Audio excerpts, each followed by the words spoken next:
En ouverture du journal, les assurances du Premier ministre, chef du gouvernement, la rentrée scolaire et universitaire se déroulera dans des conditions sécuritaires et sanitaires optimales.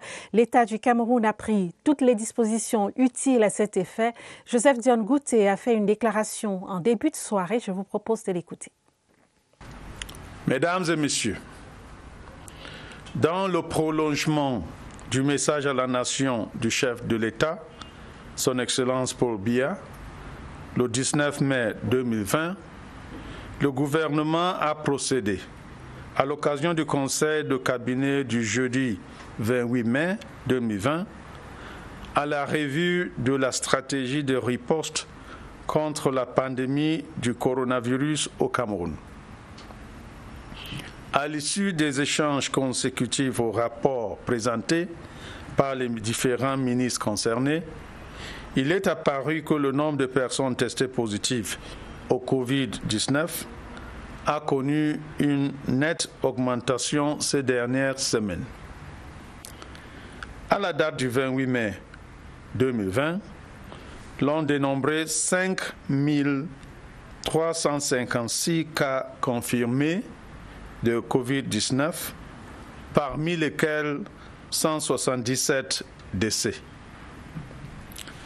Cette évolution est due, entre autres, au relâchement dans le respect des gestes barrières et à une certaine indiscipline observée chez plusieurs de nos concitoyens. Parallèlement, le nombre de malades du Covid-19 qui recouvrent la santé ne cesse de croître et se situe à 3 326 cas sur l'ensemble des patients testés positifs. C'est bien la preuve que la stratégie mise en œuvre par le gouvernement, sous la très haute impulsion du chef de l'État, mérite d'être poursuivie. Dans cette perspective, le ministre de la Santé publique a été instruit d'augmenter les capacités d'accueil des malades atteints du coronavirus, en particulier dans les zones rurales.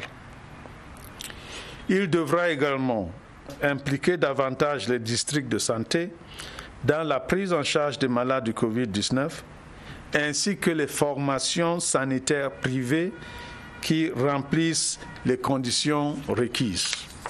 Au cours de ce même conseil de cabinet, les ministres en charge du secteur éducatif ont rendu compte des préparatifs de la reprise des cours à la date du 1er juin 2020, tel que fixé par le président de la République.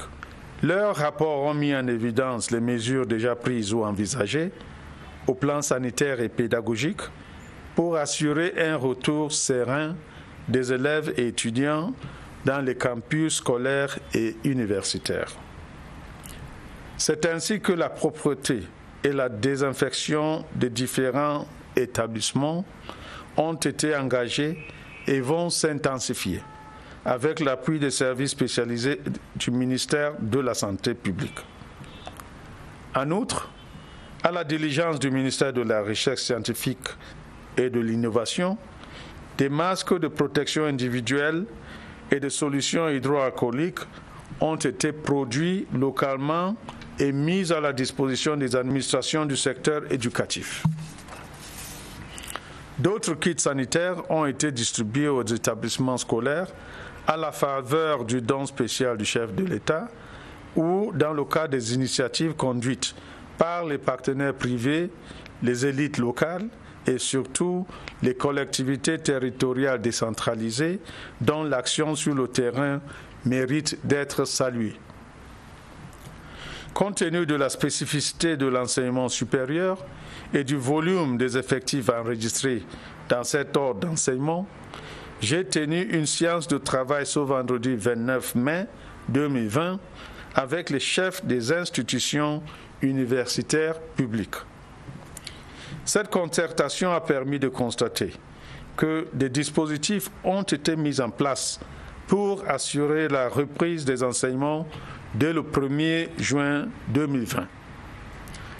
Par ailleurs, les mesures visant à garantir la sécurité sanitaire des étudiants et du personnel d'encadrement dans toutes les universités d'État ont été déterminés.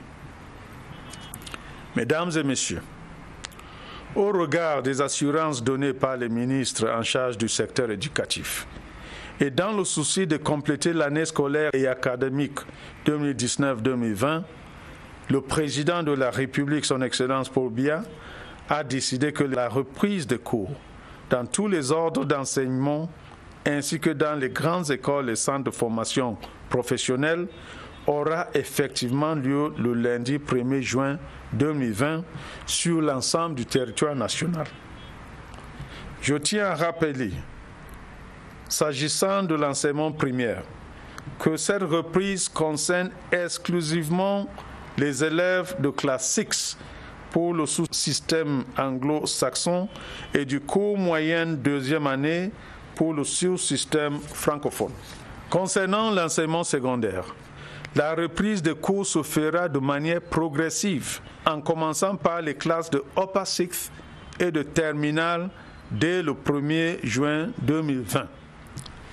Puis suivront les élèves des autres classes d'examen, à savoir les premières et troisièmes pour le sous-système francophone et Form 5 pour le sous-système anglo-saxon.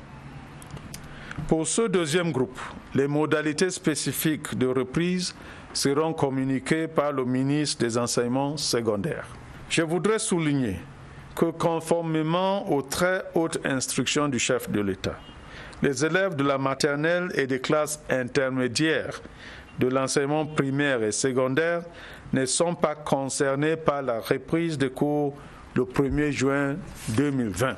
Comme je l'avais déjà indiqué, les bulletins de notes de fin d'année, établis sur la base des évaluations du premier et du deuxième trimestre de l'année scolaire 2019-2020, seront remis à leurs parents suivant une programmation à définir par les chefs d'établissement concernés.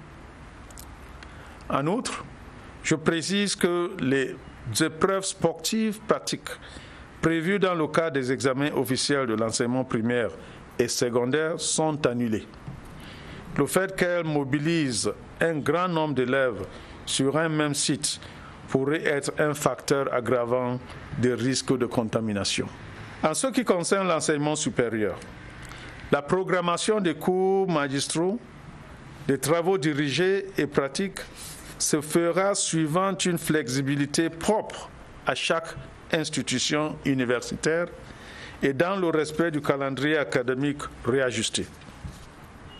Quant aux grandes écoles et aux centres de formation professionnelle, la reprise de cours tiendra compte des spécificités de ces institutions à la diligence des départements ministériels de tutelle et des chefs d'établissement compétents. Dans le souci d'assurer la protection des apprenants et du personnel d'encadrement, les ministres concernés ont été instruits de veiller au port de masques de protection et au respect de la distanciation sociale dans les campus scolaires et universitaires. Ils devront également prendre toutes les mesures utiles et nécessaires afin de rendre disponibles dans chaque établissement les kits sanitaires requis tels que les gels hydroalcooliques, les thermoflash et les bacs à laver les mains. En tout état de cause, je demande aux chefs des départements ministériels du secteur éducatif de maintenir le dialogue avec la communauté éducative, les associations de parents d'élèves et les syndicats d'enseignants en vue de la réussite des activités engagées. Je leur demande également d'intensifier la communication dans l'optique d'une plus grande sensibilisation des acteurs sur les mesures prises pour assurer la protection de nos enfants. Ils devront ainsi me tenir informé des difficultés éventuellement rencontrées sur le terrain à l'effet de rechercher des solutions appropriées. Enfin, compte tenu de la situation de la pandémie du Covid-19 au Cameroun, le président de la République a par ailleurs décidé de proroger pour une durée de 15 jours supplémentaires, éventuellement renouvelables, les mesures encore en vigueur qu'il a prises le 17 mars 2020 dans le cadre de la lutte contre le coronavirus. Je voudrais conclure mon propos en rassurant l'ensemble des populations, et en particulier la communauté éducative, que le gouvernement met tout en œuvre pour que la reprise de cours se déroule dans le calme et la sérénité sur l'ensemble du territoire national le lundi 1er juin 2020. Ainsi que le chef de l'État l'a prescrit le 19 mai dernier, ne cédons pas à la panique, mais faisons plutôt preuve de solidarité.